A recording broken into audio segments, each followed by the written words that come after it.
dengan menyebut nama Allah yang Maha Pengasih lagi Maha Penyayang. Hari ini 14 Rabiul Awal 1061 Hijriah. Kami menobatkan Sultan Ageng Tirtayasa sebagai Khalifah Negeri Banten. Semoga Paduka membawa cahaya bagi negeri dan lurus bagi penjajah. Dan menyebut nama Allah yang Maha Pengasih lagi Maha Penyayang. Aku bersumpah atas nama keadilan dan tanah air, akan kupastikan tanah kita tidak akan pernah dijajah oleh para penjajah walaupun satu jengkal. Takbir! Allah! Takbir! Takbir! Tahun 1651 menjadi awal babak besar bagi Banten. Sultan Ageng Tirtayasa, raja muda yang visioner, naik tahta dengan semangat jihad dan anti penjajah.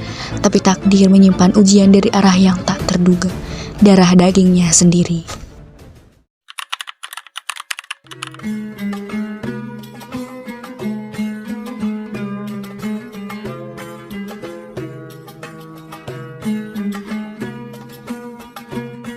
Paduka, VOC mengirimkan sebuah surat. Mereka menawarkan perjanjian dagang atas lada Banten. Namun mereka juga meminta hak untuk membangun loji dan memperluas benteng dagang di pelabuhan kita. Sial, itu bukan perjanjian dagang. Itu hanya kejahatan yang dibalut dengan kata-kata manis oleh mereka. Kalau sampai kita memberikan loji kepada mereka, maka nantinya mereka akan meminta istana kepada kita. Tetapi Batavia terus menguat, Paduka. Jika kita menolak, bisa saja kita diserang. Banten bukan negeri yang bisa diperjualbelikan. Lebih baik kita miskin bermartabat daripada kaya namun kita dijajah. Kami siap mempertahankan laut, Paduka. Armada kita masih bisa untuk melawan. Katakan kepada mereka, kirim jawaban dengan surat. Sultan Ageng menolak segala bentuk monopoli dari VOC. Banten akan siap berdagang dengan siapapun, asal dengan cara damai. Penolakan itu membuat VOC geram. Tapi bagi Sultan Ageng, kemerdekaan bukan barang untuk ditawar. Dari sinilah benih konflik mulai tumbuh.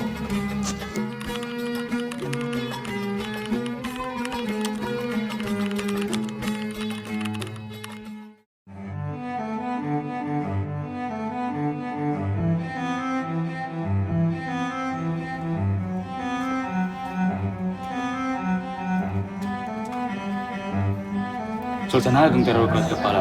Ia menutup Banten dari jalur monopoli kita. Putranya Abdul Qahar, dia lebih lunak. Dia lebih suka berdiplomasi daripada senjata. Jika kita ingin jalur rempah, kita harus hancurkan dia dari dalam. Malam itu, Batavia tidak hanya merancang strategi militer, tetapi juga intrik paling gelap dalam sejarah Nusantara. VOC bersiap mengadu ayah dan anak demi kekuasaan.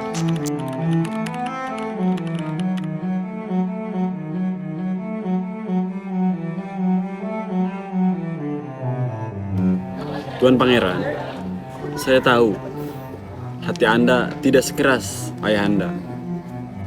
Ayahku menolak kalian karena kalian berdagang dengan paksaan. Aku tidak ingin menjadi pengkhianat. Pangeran, seorang pemimpin harus memilih yang terbaik bagi rakyat. Damai lebih baik daripada perang. Ragu-ragu mulai tumbuh antara taat kepada ayah atau terpuju kekuasaan dan janji damai.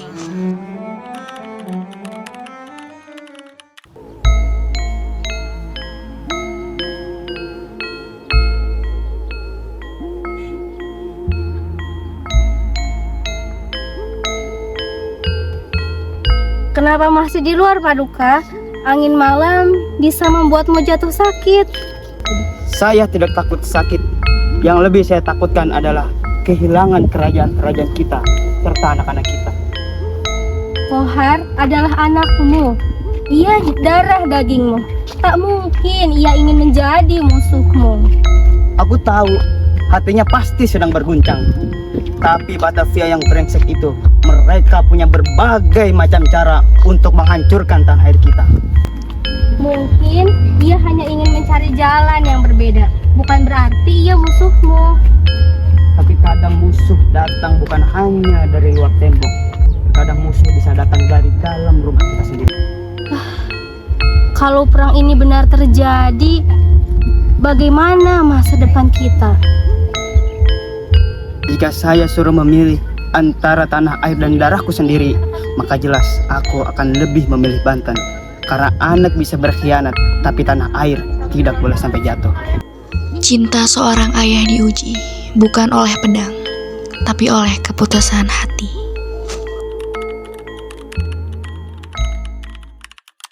Kau bekerja sama dengan VOC, itu sebuah pengkhianatan. Ayah hanya ingin perang. Ayah menolak semua damai. Rakyat lelah. Lebih baik saya melawan penjajah daripada hidup bersama mereka. Aku akan menjadi sultan yang akan membawa damai, bukan dendam. Dan pecahlah keluarga itu. VOC menyiram bara menjadi api. Perang pun tak terelakkan.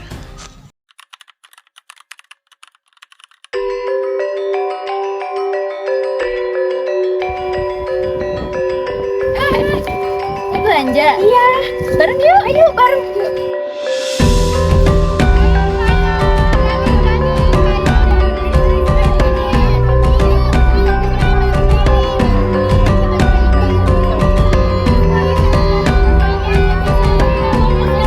Hei ibu-ibu, kalian udah pada tahu belum?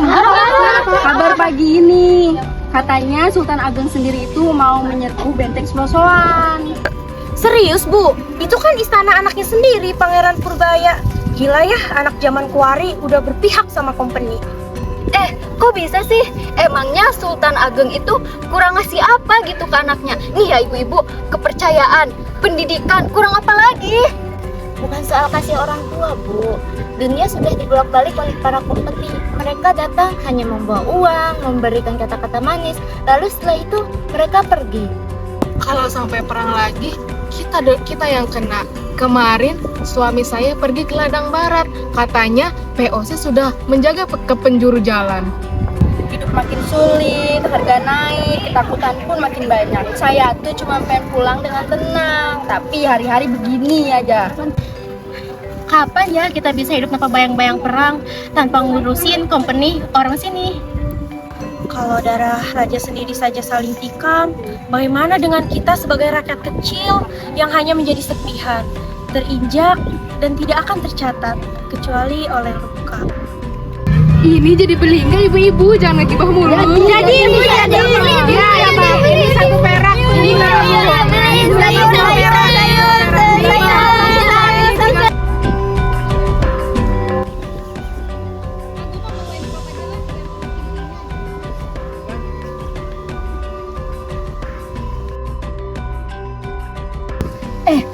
Kalian tahu nggak sih?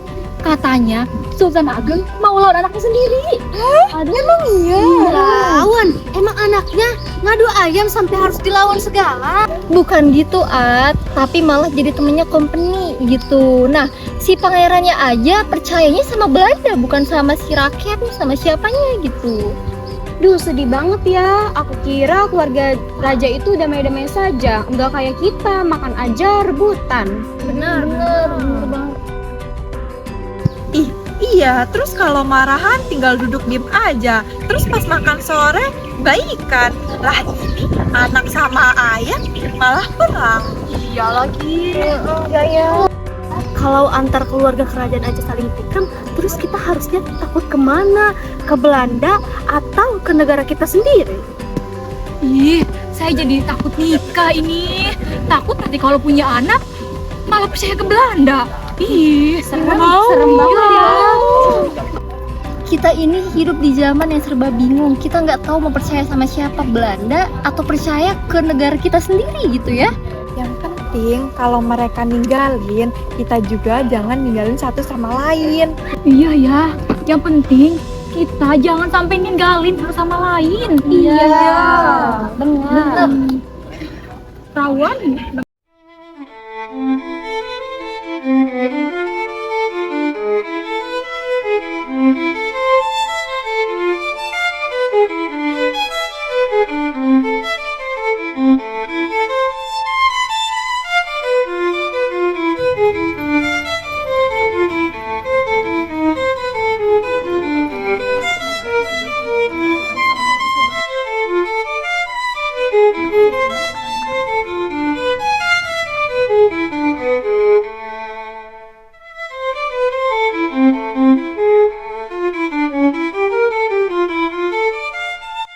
kalian dengar kabar terbaru bahwa Kesultanan Banten kini sudah pecah, seperti kulit duku yang mudah dikupas? Bangsa yang katanya menjunjung harga diri, tapi menjaga rumah tangga sendiri saja tidak bisa.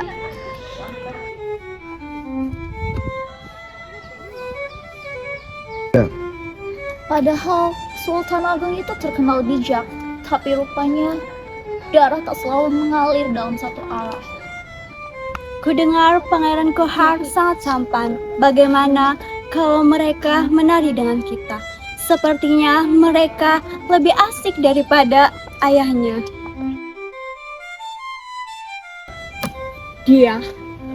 Kudengar dia sudah cukup jinak, seperti kucing yang tidak lupa pada tuannya.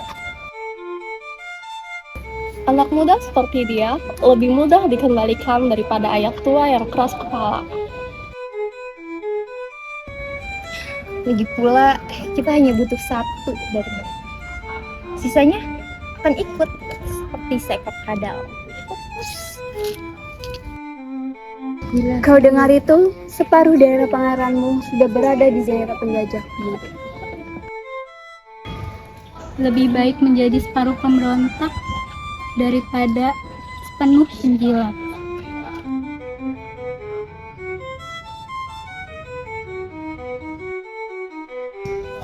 Lihat, bahkan pelayan pun sudah punya pendapatnya sendiri.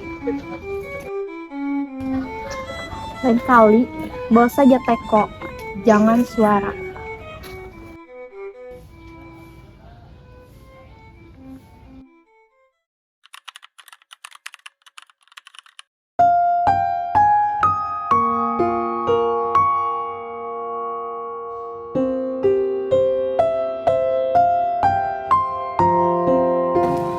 Kenapa sih orang-orang sekarang pada perang? Tapi kata ayahku, pangeran malah melawan ayahnya sendiri. Coba aja, aku punya sayap. Aku bakalan terbang jauh tinggi ke tempat yang gak ada perangnya.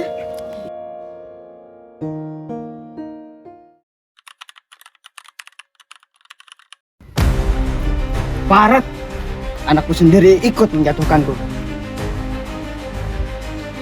Paduka, kita telah terkepung. VOC sudah di sisi timur. Saya tidak mau tahu. Banten harus merdeka.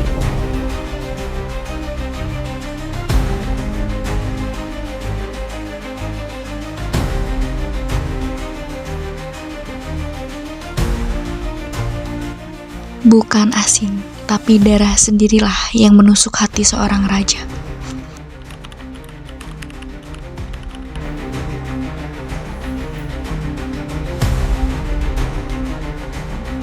Paduka, kita harus bergerak. Bentar POC sudah mendekat. Tenang, tak apalah saya mati tertangkap oleh Belanda. Yang penting saya menjadi orang yang merdeka.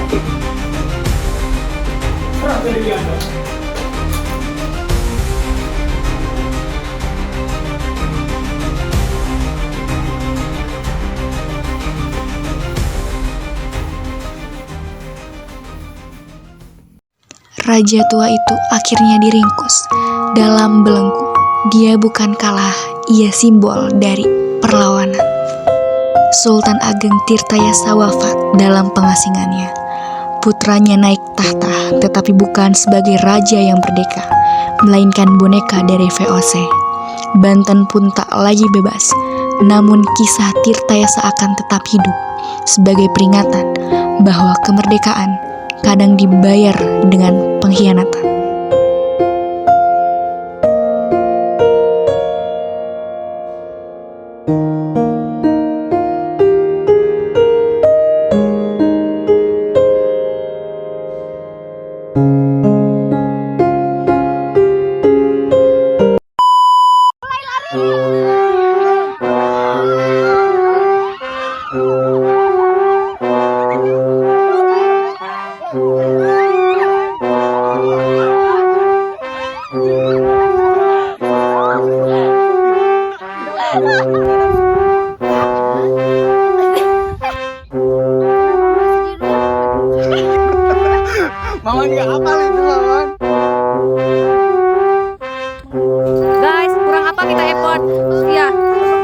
Bang Tikus lihat kayak orang-orang itu.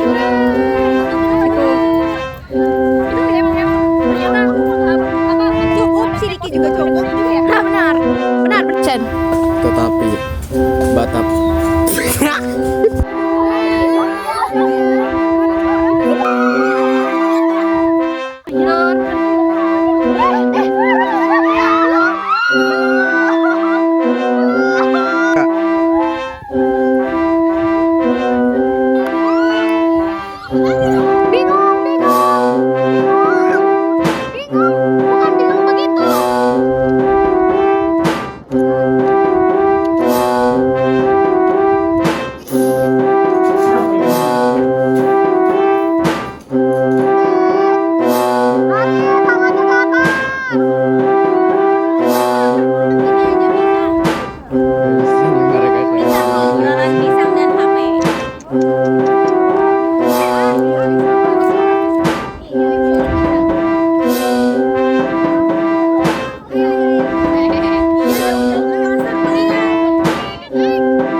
Terus ngapain? Pusing. Pusing. Jalan. Laura. Pingsan. Berarti pusing. Belum. Mereka pusing. Mana tuh yang bener? Aku juga mau. Main bola bukan main bola.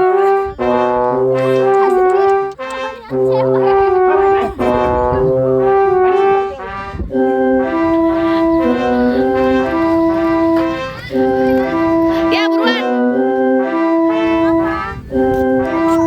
Tuh masuk poin aja